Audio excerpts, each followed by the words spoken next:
Hello, hello. Hi, moon gazers. Welcome. Happy full moon. Full moon in Aries. How is everybody doing under this brilliant and shiny and intense full moon in Aries? Notice this actually with this Aries. So think about your keywords. Aries full moon ruled by Mars, which is currently in Libra and applying to the South Node. That's a lot, and we can think of big stuff that might be happening around that, some volatility, some releasing. We all need to, be extra careful on the roads and around the house.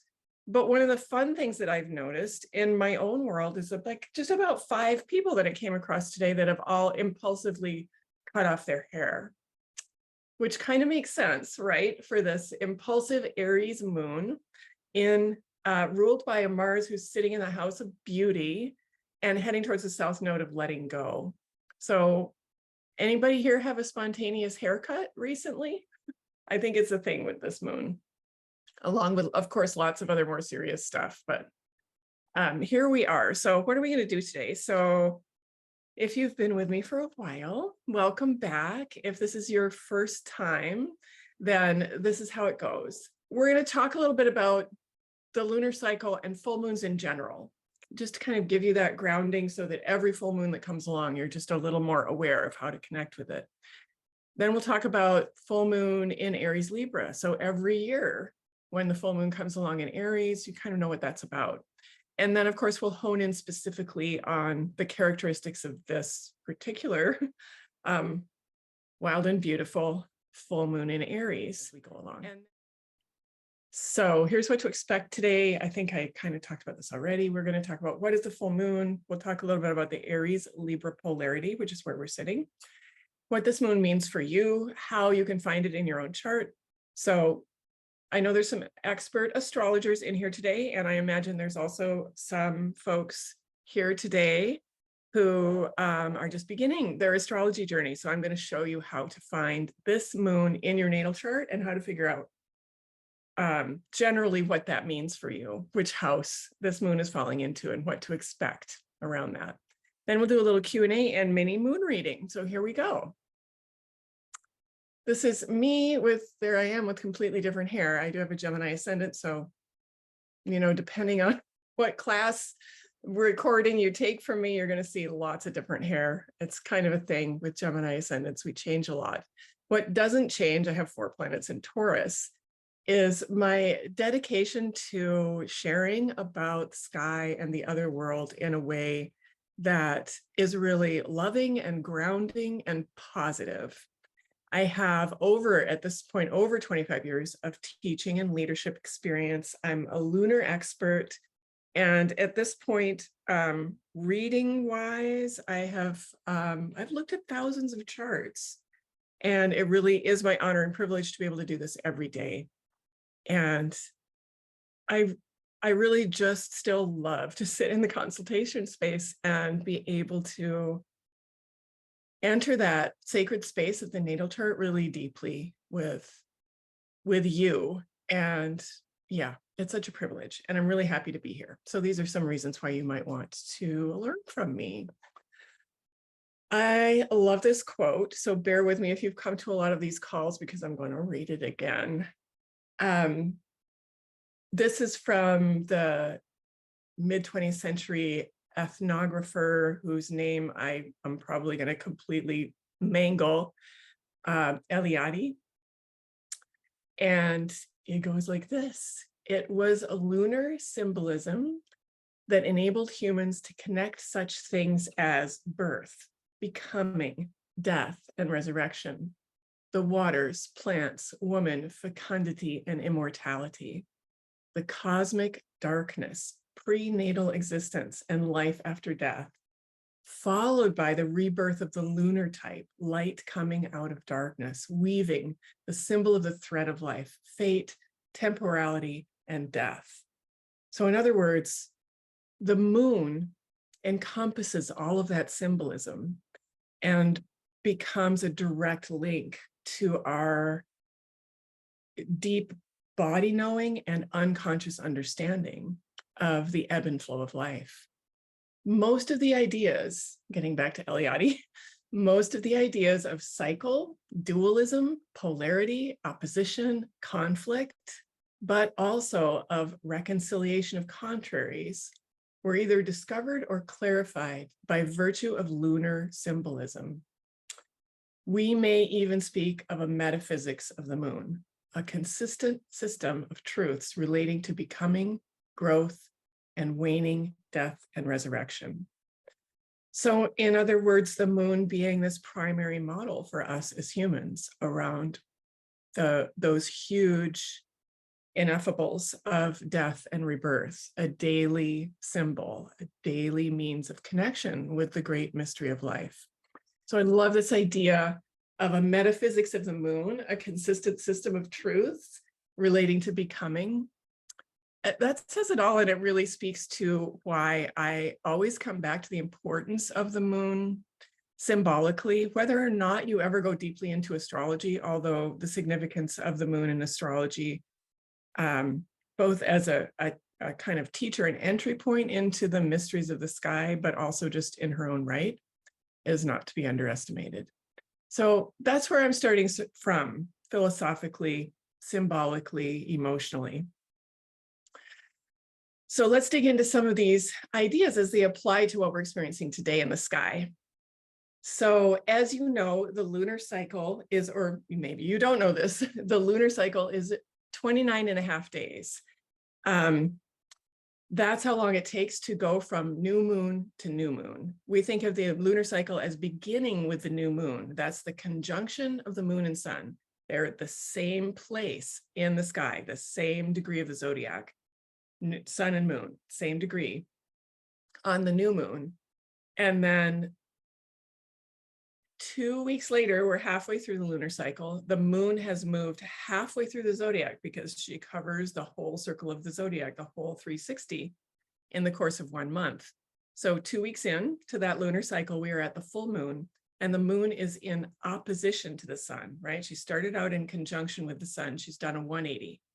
And we can experience this if you go out at sunset on the day of the full moon, and assuming you have clear horizons, you will be able to see the sun and moon like they're on a teeter-totter. The one is setting as the other is rising. Of course, it's the only moment in the month when we have this, because it's the only moment in the month when they're in this relationship. If we're standing here, say on a beautiful beach with clear skies, and we're watching the beautiful sunset, if we turn and look behind us directly 180, we're going to see that beautiful full moon rising. That only happens the day of the full moon, because they are in opposition. So that's what's happening astronomically. What does that mean symbolically? What's the developmental opportunity of that full moon? Anytime we're talking about an opposition, so remember, moon is in one sign of the zodiac, the sun is over there on the opposite sign. It's an opportunity to synthesize apparent opposites. Whenever you have an opposition, if you have two different viewpoints in your own mind, if you have somebody that you're having a conversation with where you don't quite agree and you see things from very different perspectives, there's always an opportunity there for both of you to find new ground. If you take both of those apparently opposing perspectives and work them together, they become the whole is greater than the sum of the parts, right? It becomes something new. It is an opportunity for revelation and transformation from synthesizing opposing views. And these are key words for any full moon: revelation and transformation. The moon is holding the most light that she will. She's bright in the sky. She's turning our lunar consciousness bright so we can see things in the shadows. And the reason we come into this awareness of the full moon, or one of the reasons symbolically, is we can think of this union of opposites that happens with the sun and the moon during the full moon. So that's what a full moon is, where she sits in the lunar cycle, where she sits symbolically, and how you can use that symbolic energy for your own personal development, or just to learn about yourself. You don't have to go anywhere with that, but it's a beautiful opportunity for learning and for seeing things that we haven't been able to see. So it is an opposition halfway through the lunar cycle.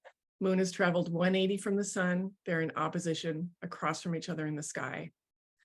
I always just jump in on that first slide and say the whole thing, but let's just review with this. It's the opportunity to see things from both sides. It is an illumination, right? That's the primary keyword for any full moon. And the question that we can ask, my lunar key for the full moon, what is being illuminated? The lunar cycle culminates at the full moon as she carries as much light as she can and now begins to release back into the darkness, right? It's the tipping point. In this moment of full illumination, everything is revealed. And this idea of resolving opposites, an opportunity for synthesis. The sun and moon are in opposite signs. We have the opportunity to balance and resolve the issues of those signs. So it's a new opportunity every month because the moon is full in a different sign every month. So we have this beautiful developmental cycle that happens over the course of the year.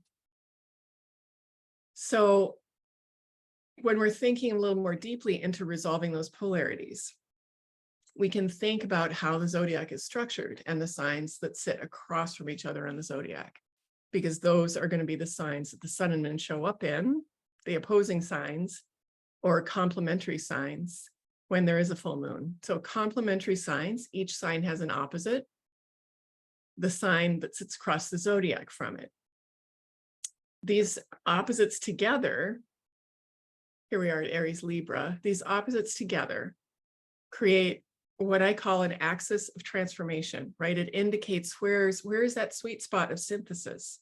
What is it exactly that we're working on? Where's the opportunity for transformation? Each of the two signs on the axis holds a different approach to the same issue.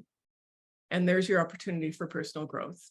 We grow when we can balance or synthesize these opposites within ourselves. And that's the transformation of the full moon that's available to each of us each month. Such an elegant system. And we get endless chances over the course of our lifetime. Not endless, but many, many, many, many chances. Each full moon is an opportunity for growth along a different axis. That's each full moon of the year. This is an elegant system for personal growth in different areas of your life throughout the year. So here's where we are today on the Aries Libra axis, which I like to call the axis of interdependence, because one way or another, both of these signs deal with relationship. Aries is about relationship to self, self-actualization, self-awareness, self-assertion. A strong sense of self supports us in relationship and in collaboration, which is what Libra is all about. Libra is all about those places where we find ourselves with others in relationship, better together, collaborating. So whenever I'm working with somebody who has this axis prominent in their chart, we talk about that inner conversation of weighing my own needs against the needs of others. And people who live on the Aries Libra axis light up when I talk about that, because they're like, yes, it's a story of my life. It's always trying to weigh my own needs against what is needed by others.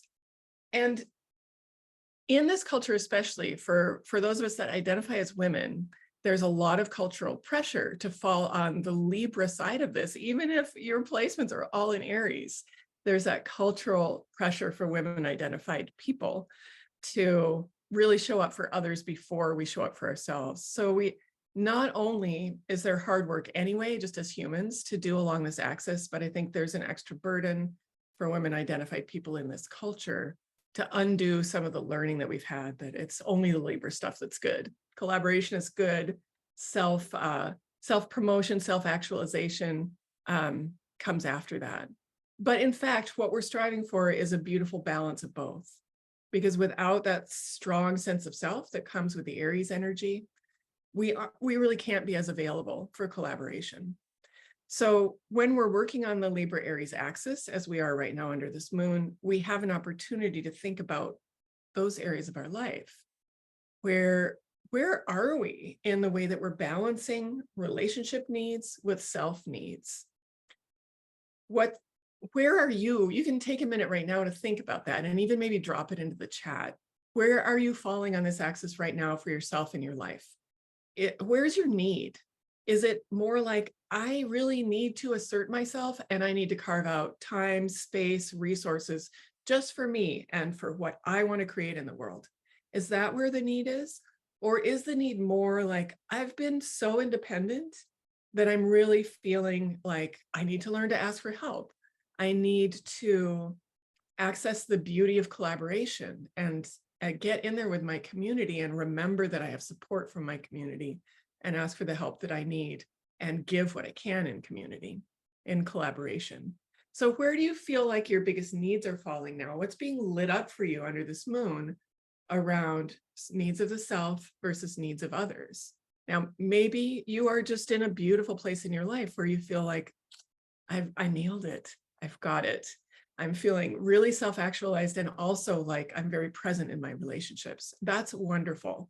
And if that's what's being illuminated, then you've really done your Aries Libra work. And of course that comes and goes, right? So developing interpersonal skillfulness is one of the things we can do on this axis. So let's look a little bit at these signs on their own. So when we're sitting at a full Aries moon, we know that's because the sun is in Libra. We're in Libra season for these 30 days. The sun is in Libra. Libra is a cardinal air sign, and she is ruled by lovely Venus. Libra embodies the balancing and harmonizing elements of her ruler Venus.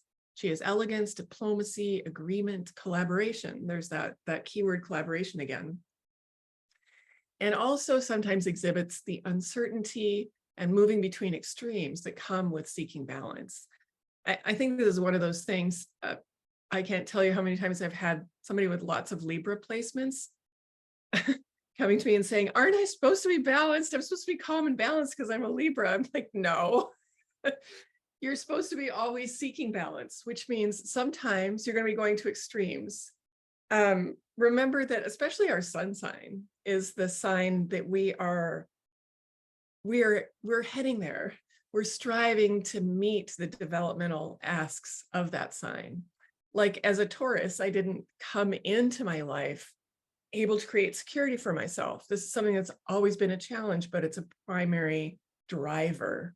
So I think we can think of those sun signs as being not necessarily what we embody, but what we're driving, what we're striving towards embodying.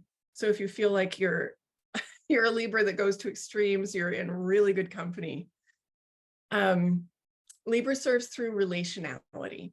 Skillful use of Libra energy can show us what interdependence looks like, right? Interdependence versus codependence. Every Libra knows this line really well because she crosses back and forth over it all the time. Interdependence, codependence. It's really good to get clear about where that line is. And Libra time is a great time to look at that in ourselves. So sun in Libra, remembering that the role the sun plays is the light of our ego, our spirit, our vitality. And as I said, that thing that we strive towards, right? The thing that lights us up. The moon, which is our feeling heart, our emotional needs.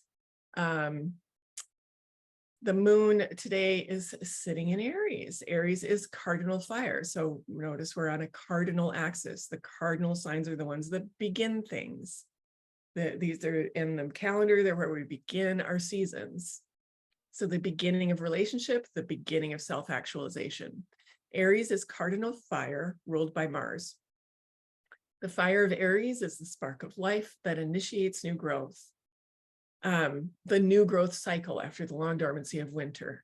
Remember, these are based on the ancients in the Northern Hemisphere. So our mythology of the signs comes with that bias. Aries holds the active principle, initiation, life force, and vitality. Aries embodies a regenerating young spirit and holds the mystery of the beginning of life. Aries serves through action. Aries serves through action. Libra serves through relationality. It's not that Aries is not serving. Aries serves through action. Skillful use of Aries energy looks like healthy ego drives and positive self-assertion. So that's where we are. The axis of interdependence, Aries full moon. And this is what you can ask yourself. You might want to take a screenshot of this, just note down this lunar key, because later on when you do your personal full moon ceremony, you might want to sit with this question. What is being illuminated around my balance of my own needs with the needs of others? The full moon lunar key for Aries Libra. What is being illuminated around my balance of my own needs with the needs of others? If something just comes to you spontaneously around this and you feel willing to share, just share it in the chat, because I'm sure, I know that if something's coming up for you, it's a way that others are feeling as well. So it's actually really validating if we share the answers to those questions. What is being illuminated around my balance of my own needs with the needs of others? Full moon lunar key for Aries Libra. And there's more to this question, right? There's ways that we can dig into the chart and figure out, well, okay, but in what area of life, where am I experiencing this illumination around that self-other relationship? And the very simplest way to begin to do this is just by identifying which house of your chart this particular moon is falling into.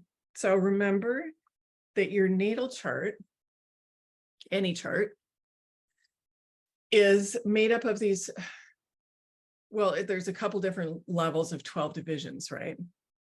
But when we look at the chart and we see these little pie slices, each of those is a house in the chart. We go from 1 to 12. And each of the 12 houses of the chart holds a different slice of our life. It holds a different area of life. Our natal chart is unchanging, but the sky around us is always changing. So as we look at those transits moving through the sky, they're also moving through our natal chart and having conversations with the placements in our natal chart. So right now, the moon is moving through your Aries house and lighting up any placements you have in Aries and asking you questions about how that area of life is doing. So we're going to do this using whole sign houses. Okay, this always brings up questions and issues. So whole sign houses use, it's just like the name sounds. The sign is an entire house. Every house in the chart goes from 0 to 29 of a particular sign, starting with the first house, which is where your ascendant lives, your rising sign. You may have pulled your chart, or when you astrologize, you may use another type of house system, probably a quadrant-based house system like Placidus, which will put the house divisions. The math is complicated, but it can put the house divisions in the middle of a sign. So you might have a house that contains 3 different signs. We use whole sign houses on these calls to do this. Both house systems are valid. I actually use both of them all the time in my practice. It's not like one is better. It's not like the simpler one isn't as good as the complicated one. They each have their own uses. So maybe this is a stretch for you. You usually use Placidus. You're used to thinking about Aries being in a certain place in your chart. That's okay. For today, we're just going to check it out in whole sign houses and see how that works for you. One is not better than the other. And I'm going to add this too, because I know I get questions. The best way to choose a house system is not to look at how your birth chart looks in that house system and then decide which one you like best. I know this is usually how people decide, but it's actually not the best way to decide. The best way to decide is to track them both as far as predictive work goes, and then see which one functions best for which questions, which is why I use both Placidus and whole sign, depending on the technique. All right, rant over. This is always a hot button topic for any astrologer. So anyway, today, whole sign houses, if you have Aries rising, this moon is falling in your first house. Stands to reason, right? And so on through the houses. So I want you to, this is not your sun sign here. This is your rising sign, your ascendant. So if you know your ascendant, find the sign of your ascendant here on this chart. And then look over and you're going to see which house in your chart, this full moon in Aries is falling in, because this is going to be your Aries house, according to whole sign houses. Okay. If you have your own system that you love and you already have it figured out and you know which house it is, that's fine. I'm not telling you not to use that, but this is a good place to start if you're just getting used to this stuff. And here are my simple keywords for the houses. So for instance, I am a Gemini ascendant. So if you go back here, I'm a Gemini ascendant. So my Aries house is my 11th whole sign house. So I'm going to go to this chart and see what's happening with the 11th house. The 11th house is the house of belonging. The 11th house is our relationships to the collective. It's our friendships and our group affiliations, our hopes and dreams. And I think the underlying essence of this house is about where we belong in community. So I know that this full moon is illuminating things around my sense of belonging, around my role in my community. And you can do the same for your rising sign. You can scroll down, figure out which whole sign house is being activated by this moon. And then you can look at this chart to get, now this is just, this is just a few keywords for each house. Entire books have been written around each of the houses. There's lots to learn, but this is a good starting point. So you could make a note of that if you'd like. One of my free moon opt-ins that you guys might have, the new moon journaling pages has this graphic in it. So that's a good one to get a hold of. If you go to my everything page on my website, you'll be able to download that. So that's going to be true every year around this time when we have the full moon in Aries. That's going to be true for you. It's going to activate that Aries house in your chart. But the way that it activates it is going to be a little bit different each year, right? Because we have different transits accompanying the full moon. We always have moon opposing sun, but everything else in the chart changes. So this is just taking a peek at this chart of the full moon in September of 2023. Of course, we could spend hours just talking about this chart, and I often do spend hours talking about one chart, but I'm just going to pull out what I think are the significant highlights of this one. And we can see the moon and the sun across from each other at 6 degrees of Aries. This happened around 2:30-ish a.m. Pacific time this morning. So the moon has moved past this already. The moon's hanging out here right now, applying to Chiron, but the early wee hours of the morning, 12 hours ago, she was here at 6 degrees Aries, which put her in direct opposition to the sun at 6 degrees of Libra. So that's where it is. We can even learn from that 6 degrees, right? We can think about what is the story from when I was 6 years old, from when I was 35, 36 years old. What are those stories? Especially a story from 6 years old, formative stories around how I assert myself. The moon is directly opposite. There's a couple of asteroids playing important roles here. This is Pallas Athena, the warrior goddess, and she is conjunct the sun right now. So she's opposing the moon. So I think it's interesting that people are bringing up ideas of self-defense versus defensiveness. And I think that's kind of in the air with Pallas Athena being in there. Pallas is a strategist, and she's really great with pattern recognition. And remember mythologically that her role was to mentor warriors. So that strategic mind as applied to battle strategy, that's what she does. It's that very removed intellectual, the scenes from the old movies when they have the map spread out on the table and they're moving the little things around like it's a game. That big picture, how are we going to strategize? How are we going to win? And that she's with the sun, so she's with our aspirations and our shining self, but she's being opposed by the moon, which kind of begins to tell a story of weighing our emotions against our strategic mind, or perhaps how do we get the two to work together? How are we able to make plans strategically to protect ourselves, protect our assets, protect our relationships in a way that's non-defensive and in a way that honors our own bright, playful, and childlike feeling heart. So I also feel like with that 6-degree Aries moon, and I'm seeing this in the world around me, there's a playfulness there too, right? Aries, along with Gemini, are probably the most kindly, we could say youthful, not so kindly, we could say childish. I can say that because I'm a Gemini. The childlike signs of the zodiac, Aries and Gemini. There's so many positives to that, right? There's vibrancy and youthful energy and a willingness to keep changing. But the playful aspect of that, that's what I'm getting to. I really feel like there's this beautiful childlike playful aspect to this moon.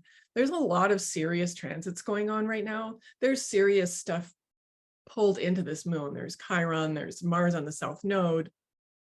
There's serious things happening in people's lives. There's probably serious things happening in your life right now. But there's this element of play and creativity that if we can weave that in, is going to take some of the pressure off the big decisions that we have to make, the things that we're trying to strategize about, that we feel a lot of pressure, not only for ourselves, but in our relationships. There's so much going on that I think having an outlet for creative play is an important part of how to deal with these energies. And I think it's going to be a key to navigating this entire eclipse season for the next month, because one of the other things this moon does is to usher in eclipse. It's not an eclipsed moon, but we're getting darn close to those nodes. It's almost an eclipsed moon, and the next one will be, and the one after that, the next two lunations. So we're very close to eclipse season. We can know this because of the proximity of the moon to the nodal axis. That's what triggers eclipses. So on a more serious note, the sign of Aries is ruled by Mars. So we look to the situation of Mars whenever we're looking to a placement in Aries. And this Mars is not in his favorite sign, right? He rules Aries, so he's in what we call detriment in the sign of Libra. It's like somebody who's not at home. Like you're staying in an Airbnb and you don't know how anything works, and you don't have all the stuff that you have at home, and you just don't have the power that you have at home, and it can be frustrating. It's a planet in detriment. They have to work a little harder to achieve what they want to achieve. So we have a Mars in detriment, and he's applying to the South Node. So Mars, our action, our activity, our assertion, our drive, our life force, our need to separate, The South Node is the node of releasing. The South Node is the entry point into the other world. The South Node is where we make offerings. The South Node is ultimately where we will release our body. The South Node is the entry into the invisible. The South Node releases. It's the cosmic compost. So here comes our drive, our habitual ways of protecting ourselves. We just right there about to run smack into the South Node and have to give something up. So it really is time to think about, what do I need to release from my life in order to assert myself better? I think it's that simple. And in the process, we need to be protecting our feeling heart. If you have a lot going on in your own life around this moon, it's going to help you to look back to these 2 dates, looking back all the way back 18 months to April of 2021. There was a new moon in Aries, right around 6, 7, 8 degrees of Aries. And that was the inception of what's happening now. So if there's a big deal going on for you right now, look back to April of 2021. It's going to give you some insight. And you can also look to July of 2022, because whatever that was that began in April of 21 and is culminating now, that reached a really critical turning point in July of 2022. Where am I getting those dates? This is the longer lunar gestational cycle. I teach a workshop about this occasionally. If you're on my mailing list, I'll let you know. It's a really great, really simple predictive tool. But look back to those dates. That I just want to tell you, I know some of you have taken this program, The Light of the Moon.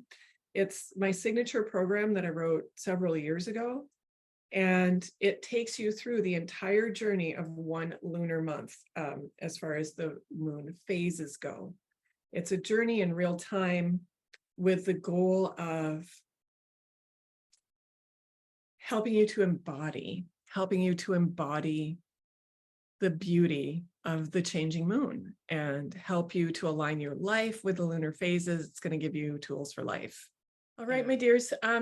I really appreciate you being here. I love doing these calls. It feels like a really great way to connect with my community. And it means a lot to me that you take an hour out of your day to show up live and to participate here and to be a part of my world and be a part of my work. I don't take that for granted at all. And I really appreciate you. I hope this was validating and helpful and illuminating. So we'll see you on whatever the next thing is.